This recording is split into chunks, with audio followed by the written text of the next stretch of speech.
మనం బాలాల గ్రామంలో ఉన్నాము. ఈ బాలాల గ్రామంలో ఇక్కడికి మనం చూసే వరద నీరు అనేది ఇప్పుడేం కాదు, మన తుఫాన్ కారణం అనగల. తుఫాన్ లేకున్నా మామూలుగా మన అక్కడ చుట్టుపక్కల ఉన్న డొంకల నుంచి వస్తాయి. చిన్న చిన్న వర్షం పడ్డాయి, ఇక్కడ ఈ రోడ్డుపై నీళ్లు ఉంటాయి. ఇక్కడ ఉండడం వల్ల ఏమైందంటే ఇది 40-30 సంవత్సరాల నుంచి ఇష్యూ ఇక్కడనే ఉంది. ఈ ఇష్యూ వల్ల బాలాల గ్రామంలో ఒకరు పోలేము. అక్కడ బాలాల కానీ, దాని అవతల ఉన్న అరగూడెం కానీ, దాని అవతల ఉన్న దాస్తాండ కానీ, దాని అవతల ఉన్న పులిగోర కూడా కానీ, ఈ మూడు గ్రామాలకి దీనివల్ల చాలా ఇబ్బంది అవుతుంది. ఇన్ని ఇబ్బందులు కలిగినా కానీ ఇక్కడ ఉన్న అనేక రకాల మంది రాజకీయ నాయకులు, పెద్ద పెద్ద నాయకులు ఉన్నారు. అయినా దీని ఇంతవరకు ఇష్యూ ఎవరు పట్టించుకోవట్లేదు 40 సంవత్సరాల నుంచి. దీనిపై ఏమంటే అధికారులు స్పందించి ఈ యొక్క గ్రామ ప్రజలకి న్యాయం చేయాలని కోరుతున్నాము. ఇలా మా పేరుకి ఇది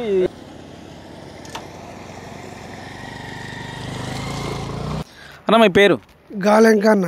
ఇది ఇక్కడ ఈ నీళ్ళు అనేది ఎప్పుడు వస్తాయా? ఓన్లీ వర్షాలు ఉన్నప్పుడు వస్తాయా? వర్షాలు ఉన్నప్పుడు కాలు వదిలితే వస్తాయి. కాలు వదిలినప్పుడు వస్తాయి.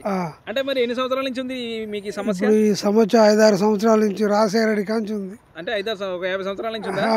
50 సంవత్సరాలు ఇంతవరకు దీన్ని ఎందుకు మీ గ్రామంలో అధికారులు ఎవరు పట్టించుకుంటలేరా? ఎవరు పట్టించుకోరు. అంటే మీ గ్రామంలో పెద్ద పెద్ద నాయకులు ఉన్నారు కదా, పెద్ద పెద్ద నాయకులు హైదరాబాద్ వాడరు, వాళ్ళు పట్టించుకుంటలేరు. ఈ ఊరు గురించి పట్టించుకోలేరు. ఆ ఊళ్ళో కానీ అక్కడ చాస్కట్ రోడ్లో కానీ దాన్ని చేస్తలేరు. ఆరగూడెం, పులవరగూడెం, దాస్తాండ, కందగట్ల కూడా పోద్ది. ఇట్లా పడుచుకోలేరు, బాగు చేస్తలేరు. బైకులు పోవాలంటే మాకు బ్రిడ్జ్ చేయాలి. బండ్లు పోరాదు, కొట్టుకపోతాయి. బ్రిడ్జ్ చేయాలి. ఇక్కడ బ్రిడ్జ్ చేయాలి. ఆ బ్రిడ్జ్ ఎవరిని అడుగుతారు మరి మీరు? పోయి ఎవరు గవర్నమెంట్ వాళ్ళే వేయాలి. గవర్నమెంట్ వాళ్ళే వేయాలి. మీ పేరేనా? నా పేరు శ్రీనివాస్, ఆరగూడెం. అంటే ఎన్ని సంవత్సరాల నుంచి ఉందన్న మీకు సమస్య? ఇప్పుడు నాకు గుర్తు వచ్చిన కాంచి ఇది అట్నే ఉంది.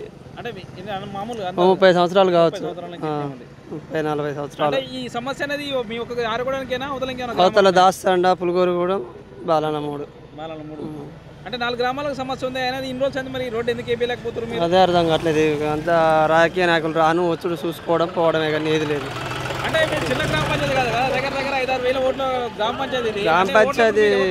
దీని విషయం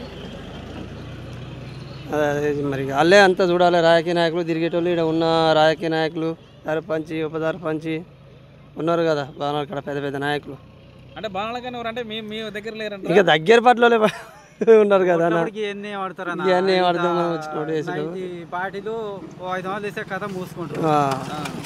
పట్టించుకుంటారు. అంటే ఈ రోడ్డు వల్ల ఇంకా మీకు ఏమేమి సమస్యలు తలెత్తుతున్నాయి? ఇక సమస్యలు అంటే రాకపోకలకు ఇబ్బంది అవుతున్నాయి. అంటే వృద్ధులకు, చిన్నపిల్లలకి ఏమన్నా? చిన్నపిల్లలకు కూడా ఇబ్బంది కదా, రావాలన్నా పోవాలన్నా. మనం పెద్దలు ఎట్టొకట్లా పోగలుగుతాం. చిన్నపిల్లలు నడిచి రావాలంటే కొంచెం రోడ్డుకి వస్తే అందులో పడి కొట్టుకుపోవడం అట్లాంటి చిన్న చిన్న సమస్యలు జరుగుతూనే ఉంటాయి.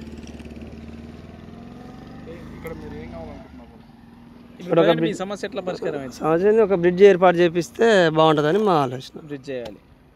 బ్రిడ్జ్ ఏదో వర్షం వాటర్ రాకుండా వెళ్ళిపోయేటట్టు చేస్తే ఓకే అండి.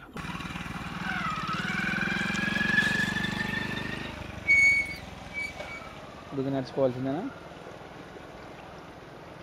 ఈ సమస్య ఇట్లా ఉండబట్టి ఆ బండి మీద నుంచి ఒక మహిళ కిందికి దిగి నడిచిపోయే విధంగా ఉంది. చూడండి, కనీసం ఒక 2 బండి మీద పోయే పరిస్థితి లేదు ఇక్కడ. ఆ నడిచిపోయే దగ్గర కూడా 365 రోజులు ఇక్కడ నుంచి వాటర్ పోతూనే ఉంటాయి కాబట్టి అక్కడ మొత్తం పాకురు ఏర్పడి కింద పడే అవకాశం ఉంది.